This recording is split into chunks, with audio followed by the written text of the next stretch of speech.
बुद्ध बहुत पहुंचे हुए दार्शनिक थे, इसमें संदेह नहीं है। बहुत पहुंचे हुए थे। मतलब कोई मुझसे पूछे कि भारत में सबसे गहरा दर्शन कौन सा, तो मेरे ख्याल तो बौद्ध ही है। सबसे उपयोगी जैन दर्शन है, सबसे गहरा बौद्ध दर्शन है। सच तो यह है कि बौद्ध परंपरा में एक दार्शनिक हैं, मतलब माध्यमिक शून्यवाद वगैरह जो चलते हैं, ऐसा माना जाता है कि शंकराचार्य ने उसकी फोटोकॉपी करवाई है। फोटोकॉपी दो प्रकार की होती है। एक मूल कॉपी में जो नाम लिखा है उसके नाम के साथ फोटोकॉपी करवा लेते हैं कुछ लोग।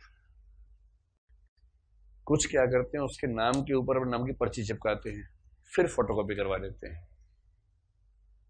समझ गए? तो फोटोकॉपी में लेखक का नाम चेंज हो जाता है। कहते हैं कि शंकराचार्य ने नागार्जुन के दर्शन की वैसी ही फोटोकॉपी करवाई है, नाम चेंज करवा के। इससे दर्शन, यदि आपने पढ़ा होगा, दर्शन में बहुत प्रसिद्ध प्रश्न है, क्या शंकर प्रच्छन्न बौद्ध हैं? इतिहास में भी शायद जिक्र आता होगा इसका। प्रच्छन्न क्या होता है बताइए? थर्ड टॉपर बताएंगे। हाँ, अलग हो, वो विच्छिन्न था, इसीलिए पूछा हो, इसीलिए पूछा। वो अविच्छिन्न है। विच्छिन्न यानी अलग, अविच्छिन्न जो अलग नहीं है। हाँ, अब पकड़ में आया। प्रच्छन्न यानी छिपा हुआ। इज शंकर डिस्गाइज बौद्ध? क्या शंकर छिपे हुए बुद्ध हैं या बौद्ध हैं? प्रच्छन्न बेरोजगारी याद है ना, वहां से याद करो। छिपी हुई बेरोजगारी कि चार का काम है, छह काम कर रहे हैं, सबको लग रहा है कि रोजगार है, जबकि दो ना होते तब भी उतना ही काम होता है। यह है प्रच्छन्न बेरोजगारी। तो बुद्ध कमाल के दार्शनिक थे, पर बुद्ध के सामने एक संकट था। जब गहराई बहुत ज्यादा हो जाती है ना, तो बुद्ध को रहस्यात्मक अनुभूतियां होती थी। रहस्यवादियों का संकट एक, जैसे मान लीजिए कि मैं धर्म को मानूं बहुत गहराई में, ध्यान में डूब जाऊं, और ध्यान में डूब के मुझे कुछ ऐसी अनुभूतियां हों जो आपको नहीं हुई हैं। ऐसा मुझे कभी होगा नहीं, वैसे मान लेते हैं, क्योंकि मेरी तो रुचि वैसी है ही नहीं। अब बुद्ध के साथ क्या हुआ कि उनको बहुत गहरा ज्ञान था। बुद्ध ने 6 साल तपस्या की, मजाक समझते हैं? 6 साल लगे, तब जाके लाइट जली आसपास। वो होता ना ऐसे ऐसे वाला, वो 6 साल के बाद हुआ है। उस 6 साल में क्या क्या नहीं झेला है। महावीर को 12 साल लगे उस काम में, तब जाके वो हुआ जिसको केवल ज्ञान कहते हैं। जब बुद्ध को ज्ञान प्राप्त हुआ, मेरा मानना है कि कुछ तो ज्ञान प्राप्त होता ही होगा, ऐसे तो नहीं बोलते होंगे, रियलाइजेशन होता है बहुत गहरा, बहुत गहराई के स्तर पर। आप ज्ञान प्राप्त करें, चेहरे पे चमक आ जाती है, जो पाउडर और उससे नहीं आती है, क्रीम से नहीं आती, वो वाली चमक नहीं होती है। वो टमाटर खाने से भी नहीं आती है, अंदर से आती है, पता नहीं कहां से आती है, ज्ञान से आती है। ऐसी चमक को चित्रकार कैसे बनाए, तो आसपास सूर्य बना के तारा निकाल देता है ऐसे ऐसे, कि आभामंडल है उनका। अब बुद्ध चल रहे हैं, सबको लग रहा है कि ये सामान्य व्यक्ति तो नहीं है, अभी कुछ तो खास बात है। प्रभावित भी हो रहे हैं। और कुछ लोग पान खा रहे हैं, पान की गुमटी पे खड़े होके मुंह में दबाया, बोले बुद्ध हरे, चलो ज्ञान प्राप्त करके आते हैं। बुद्ध के पास गए, मुंह वैसे हिलाते हुए, बुद्ध थोड़ा ज्ञान दीजिए हमको भी।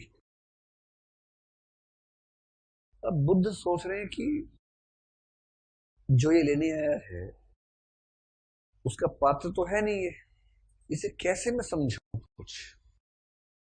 मोटी बुद्धि का आदमी बहुत गहरी बात जानना चाह रहा है, कैसे समझाएं। इंटरव्यू में गणित विषय के विद्यार्थी से पूछते हैं हम कि संख्या की परिभाषा बताइए, या संख्या का अर्थ समझाइए हमें, व्हाट इज नंबर। और बड़े बड़े आईआईटी से पढ़ने वाले चै बोल जाते हैं वहां जाके, ये नहीं पता सर, और कुछ पूछ लो। अरे यार, नंबर से खेल रहे हो बचपन से, नंबर क्या होता है ये नहीं पता। क्योंकि बहुत फंडामेंटल क्वेश्चन समझना, उसके लिए जो अप्रोच चाहिए वो अप्रोच नहीं बनती कई बार। अब बुद्ध के पास एक आ गया पान खाता हुआ आदमी कि बुद्ध जी आत्मा होती है कि नहीं होती है? अब बुद्ध को लग रहा है कि दो ही तरीके, एक झापड़ मार के भगाऊं उसको, वो शोभा नहीं देता है। दूसरा क्या, बुद्ध मुस्कुराते थे, ऐसे मुस्कुरा रहे, उसको लगा मुस्कुरा कह रहे हैं, ऐसे देखा, ऐसे पूछा, नहीं नहीं, मैं पूछना चाहता हूं कि आत्मा होती है नहीं होती है। बुद्ध फेमस हो रहे हैं, इसका मतलब है बुलवा मत मुझसे, चला जा। तेरी औकात नहीं है समझने की भाई, तेरी हैसियत नहीं है समझने की, नहीं समझ पाएगा। तेरा समझने का जो दायरा है उस दायरे से दूर की बात तू पूछ रहा है। बुद्ध कहते हैं कि उन शब्दों को व्याकरण की भाषा में व्यक्त किया ही नहीं जा सकता, और इसलिए बुद्ध के दर्शन में एक शब्द चलता है अव्याकृत प्रश्न या अव्याकृतानि। अव्याकृत प्रश्न वो है जिनका उत्तर व्याकरण की भाषा में दिया ही नहीं जा सकता, उन्हें केवल महसूस किया जा सकता है। अब ये चौपट किस्म के चेले पूछते थे, बुद्ध मुस्कुराते थे। अच्छा, मुस्कुराते हुए उनको समझ में आता था चेलों को कि लगता कोई गहरी बात है, हम समझ नहीं पाएंगे। उनको ये नहीं लगता कि बुद्ध को आता नहीं है। जैसे भाई अगर आप मुझसे पूछे मुस्कुराओ तो आप कहेंगे आता ही नहीं इसको तो, पर बुद्ध बुद्ध थे भाई। बुद्ध मुस्कुराते थे ना तो लोग समझते थे कि इसको तो आता है, हम इस लायक नहीं कि समझ पाएंगे। तो लोग शर्मिंदा हो गए, सॉरी सॉरी अब नहीं पूछेंगे, चले जाते थे। फिर बुद्ध की भी मृत्यु हो गई और बुद्ध ने बहुत सारे प्रश्नों के जवाब दिए ही नहीं थे, खाली मुस्कुराए थे। बुद्ध की मुस्कुराहट बहुत प्रसिद्ध है। जब जब भारत ने एटम बम फोड़े हैं ना, कोड भी यही था, बुद्धा स्माइल्ड। अब बुद्ध के चेले फंस गए। दूसरे वाले चेले आके बोले बताओ आत्मा है या नहीं। चेला भी मुस्कुराया हल्का सा, पर चेले की मुस्कुराहट में आत्मविश्वास होगा या घबराहट होगी? लोग बोले मुस्कुरा रहा है, सही से बता वरना मारूंगा खींच के, बता ठीक से। बेचारे फंस गए। अब सब सोचने लगे बुद्ध क्या सोचते होंगे, क्या कहना चाहते होंगे, उसको लेकर मतभेद होने लगे। और इसलिए बुद्ध की मृत्यु के बाद बौद्ध दर्शन में इतने मतभेद हुए कि 30 धाराएं बन गई, जिनमें दो बहुत महत्वपूर्ण धाराएं आपने सुनी है। एक का नाम है महायान, एक का नाम है हीनयान।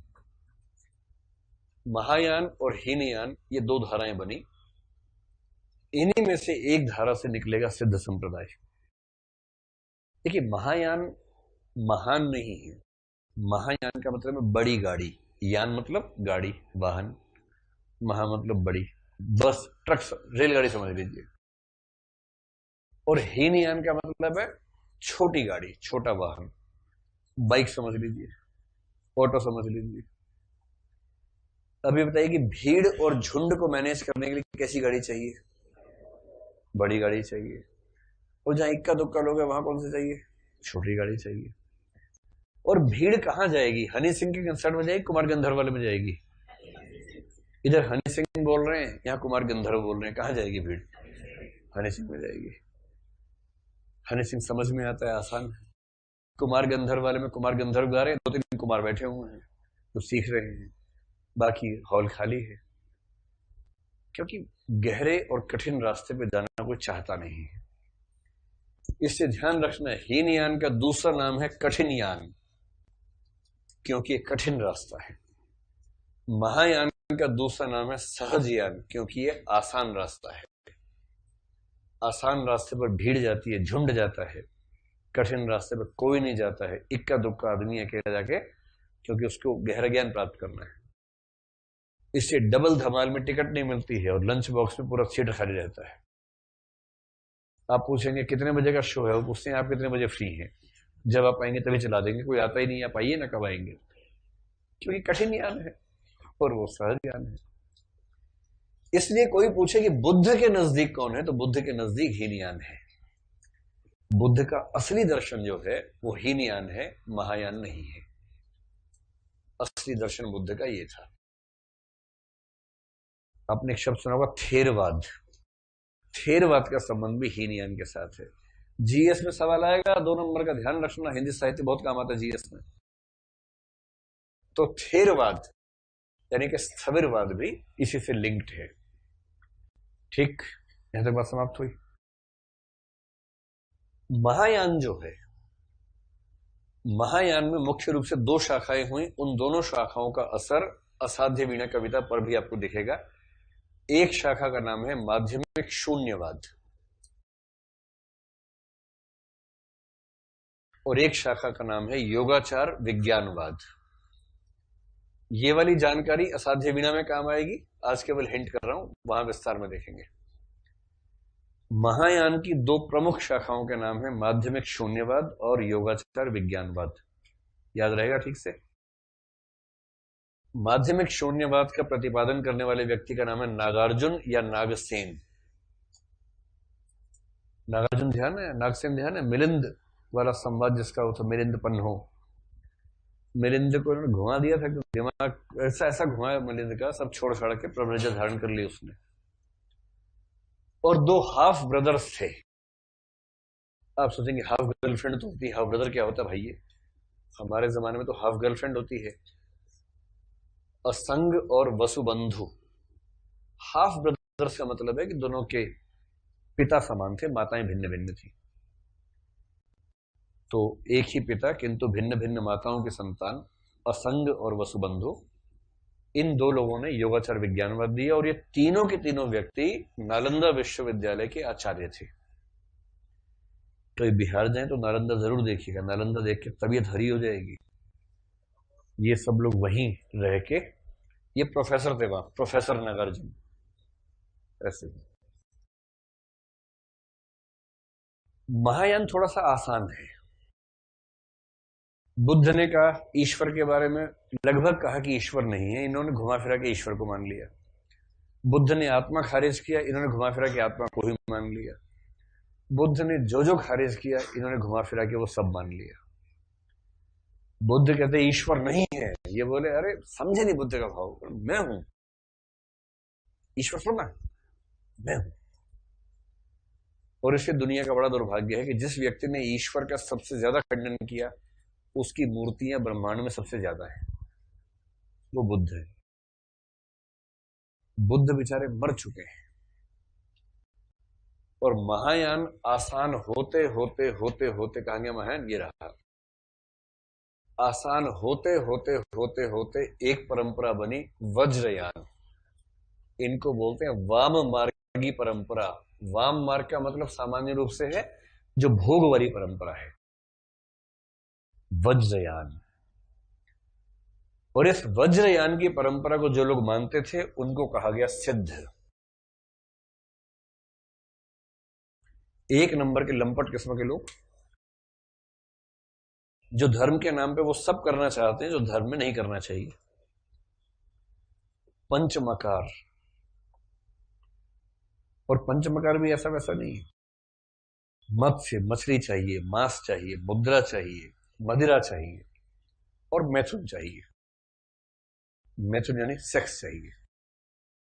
और मैथुन भी ऐसा वैसा नहीं, इनको अपनी साधना के लिए रोज ऐसी लड़की चाहिए जो रजस्वला ना हो, जिसकी उम्र 8, 9, 10, 11 साल की उम्र हो, वो चाहिए।